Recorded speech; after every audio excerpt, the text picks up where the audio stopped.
Aha, buradan 20'ni vurduq 111'ə, eləyəcək 2220 kilometr. Bunu da qeyd eləyək. Bu bizim həqiqi məsafəmizdir. Yəni, realda, yer səthində olan həqiqi məsafəmizdir. Keçək indi digər hissəyə. Digər hissədə deyir ki, ikinci etapda deyirsə, miqyasım 20 milyondur və A ilə B-nin arasındakı məsafədə 12,5 santimetrdir. Yəni ki, A ilə B-nin arasında olan 2220-ni aparıb xəritənin üzərində təsvir eləyəndə onu cəmi 12,5 santimetrin içərisinə yerləşdiriblər.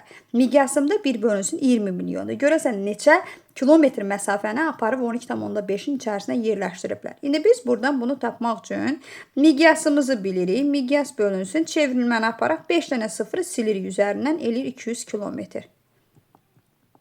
200 kilometr. Bu birinci hissə idi. İkinci hissəni yazıram. Xəritədəki məsafəni qeyd eləyək. Bu da 12,5 santimetrdir. Və mən buradan həqiqi məsafəni tapmalıyam. Həqiqi məsafəni tapmaq üçün miqyası vururam xəritədəki məsafəyə. Bu da eləyəcək 200-ü vururuq 12,5-ə. Cavabımız nə elirsə, onu da yazırıq bura. İndi gəlin onu da qeyd eləyək.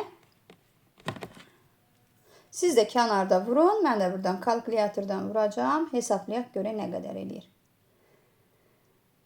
12,5 vurulsun 200. 12,5 vurulsun 200. Eləyəcək 2500.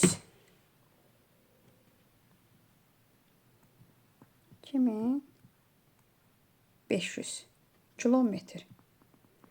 Və 2500 kilometr. Gördüyünüz kimi həqiqi məsafəmiz 2500 kilometrdir. Uzunluqlar arasındakı, daha doğrusu enliklər arasındakı məsafə isə 2220 kilometrdir. Biz bunların arasındakı təhrifi tapmalıyıq. Aparıb real məsafəni həqiqi xəritənin üzərində təsvir edən zaman əlbəttə ki, olduğu məsafəni təsvir edə bilmirik.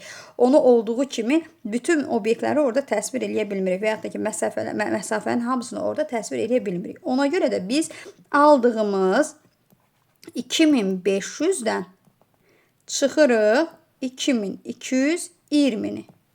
Və burada bizdə aldığımız cavab təhrif olacaq. Yadımızda qalsın ki, real məsafəni aparıb xəritə üzərində təsvir edən zaman əlbəttə ki, olduğu kimi hamısını təsvir edə bilmirik. Arada mütləq ki, itkilər olacaq. O itkilər bizə təhrifi verir. Bu deyilir 280 kilometr. Qeyd edək. Bunda 280 kilometr. Deməli, mənim təhrifim 280 kilometrdir.